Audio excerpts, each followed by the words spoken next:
spoštovani predsednik območne obrtno-podjetniške zbornice Celje, gospod Miran Gracar, spoštovani župan Celja, gospod Šrot in seveda spoštovana gospa sekretarka, gospa Rečnik in seveda spoštovani vsi ostali cenjeni gostje in gospe in gospodje.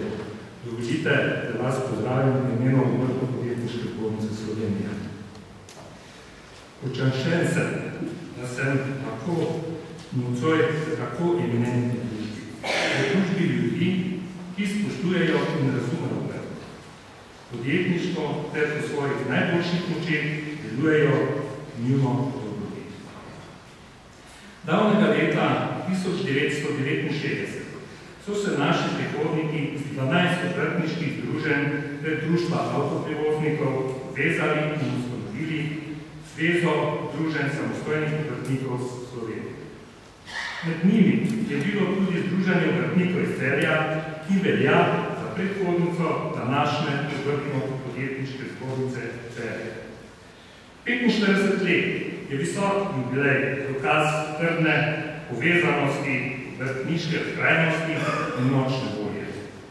Zato iskrene čestitke v vašem prazniku.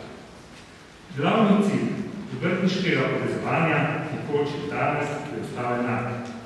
Le povezani smo močni in le kot močna organizacija lahko dosežemo spremembe, ki so v korist obrtnikom in malim podjetnikom.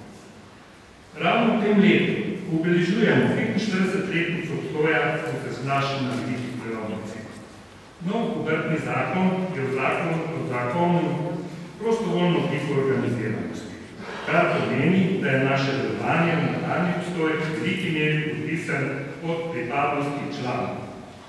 Veseli me, da večina njih kljub nekaterim črnogledim napovedim vendar ostala z nami in nam pomagala ohraniti trdno stanovsko organizacijo, ki danes združuje več kot 30.000 članov. Kot taka Obrtno-podjetniška zbornica Slovenije še vedno največja reprezentativna zbornica malega gospodarstva. Vendar pa ne smemo spati na lovorikah.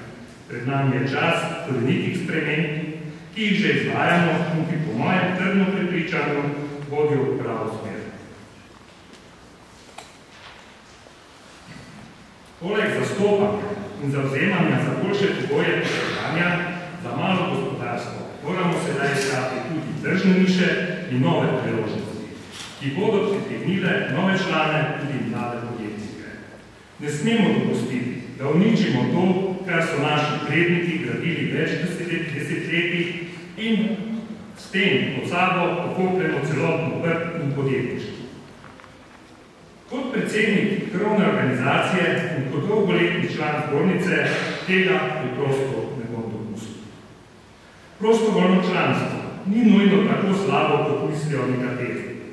Pravzaprav je lahko prednost in priložnost za to, da začnemo delovati drugače kot doslej. Da smo v koraku s časom, da smo še bolj odzivni.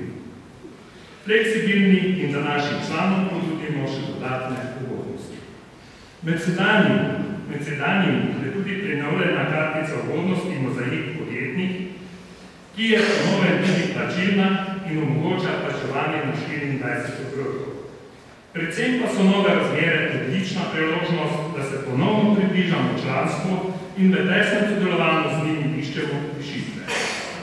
Da je to tista prava smer, v katero moramo, so mi na regijskih srečanjih potrdili tudi naši člani.